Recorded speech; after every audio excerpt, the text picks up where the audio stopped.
Assalamualaikum warahmatullahi wabarakatuh. Alhamdulillahirabbil alamin. Wassalatu wassalamu ala asrofil anbiya'i wal mursalin sayyidina wa maulana Muhammadin wa ala alihi wa ashabihi ajma'in.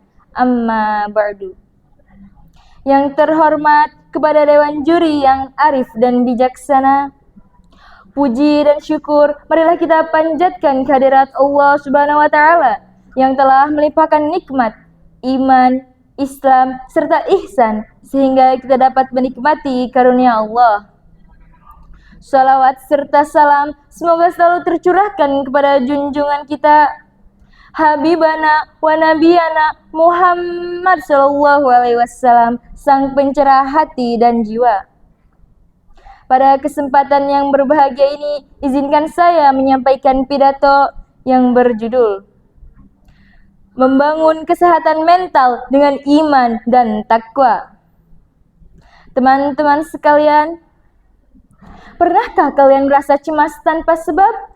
Pernahkah kalian merasa lelah bukan karena fisik, tetapi karena pikiran?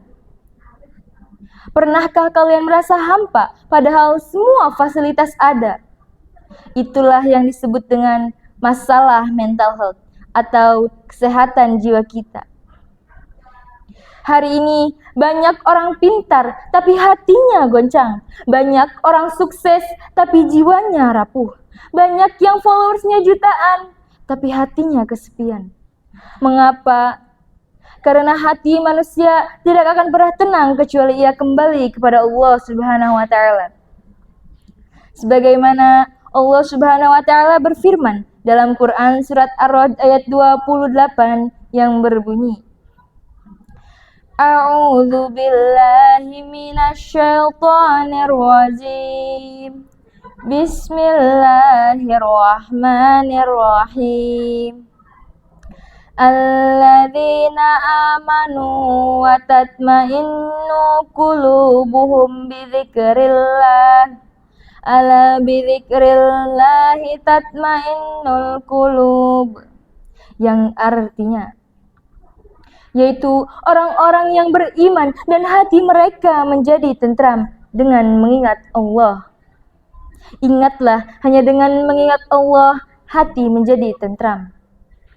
Teman-teman sekalian, mental health itu bukan sekedar urusan psikolog, bukan sekedar konsultasi di klinik. Mental health yang kokoh itu harus berpondasi iman dan takwa. Tanpa iman, jiwa kosong. Tanpa takwa, hidup kehilangan arah. Seperti Tatiana dalam lagunya yang berjudul Like You.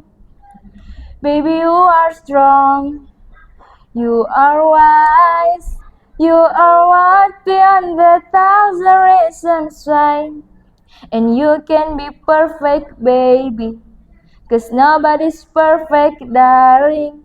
But no, there's nobody in the world like you. Bagaimana caranya menguatkan mental health dengan iman dan takwa? Ada 3 kunci utama. Yang pertama, zikir dan berdoa. Zikir bukan hanya tasbih di tangan, melainkan getaran hati yang terus terhubung dengan Allah.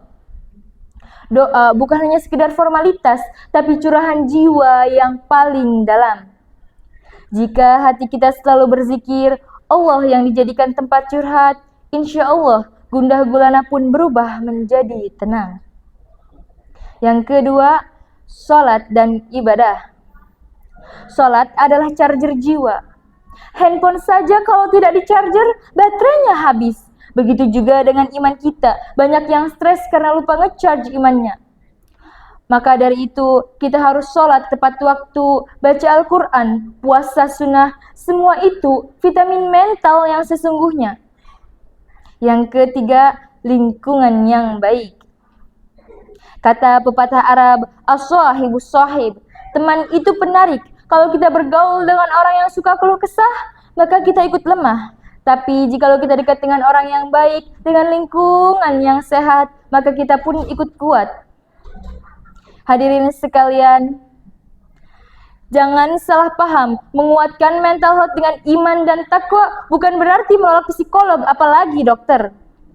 Islam mengajarkan kita untuk berikhtiar, tapi iman dan takwa adalah pondasi. Tanpa pondasi, semua ikhtiar hanya akan roboh. Hadirin yang berbahagia, coba kita bayangkan Nabi Muhammad SAW. Beliau pernah difitnah, dihina, diusir, bahkan dilempari batu di Taif. Tapi apa yang beliau lakukan? Beliau bersujud, beliau berdoa, berserah diri kepada Allah. Itulah mental yang sehat, mental yang bersandar pada iman dan takwa. Teman-teman sekalian, kalau hari ini banyak anak muda yang merasa hidupnya tidak berarti, mudah putus asa, bahkan ada yang memilih jalan pintas. Itu karena hati mereka kosong dari iman. Maka tugas kita adalah mengisi jiwa dengan iman, memperindah hidup dengan takwa agar kita mampu menghadapi badai kehidupan. Hadirin sekalian, ingatlah, kekuatan sejati bukan terletak pada jasad yang kekar, bukan pada harta yang melimpah, tapi pada hati yang selalu bersandar kepada Allah. Hati yang dekat dengan Allah tidak akan roboh meski dihina. Ia tetap kuat meski dijatuhkan. Ia tetap teduh meski dunia terasa berat. Maka dari itu, mari kita berdoa. Semoga Allah menjadikan kita hamba-hamba yang sabar dalam ujian, tegar dalam cobaan, dan indah akhlaknya dalam setiap keadaan. Semoga hati kita kuat oleh zikir, iman kita kokoh oleh takwa, dan hidup kita bercahaya oleh ridhonya. Hanya itu yang dapat saya sampaikan. Mohon maaf bila ada kesalahan, karena kebenaran hanyalah milik Allah dan kesalahan mutlak dari diri saya sendiri. Ilal liqa, assalam, wassalamualaikum warahmatullahi wabarakatuh.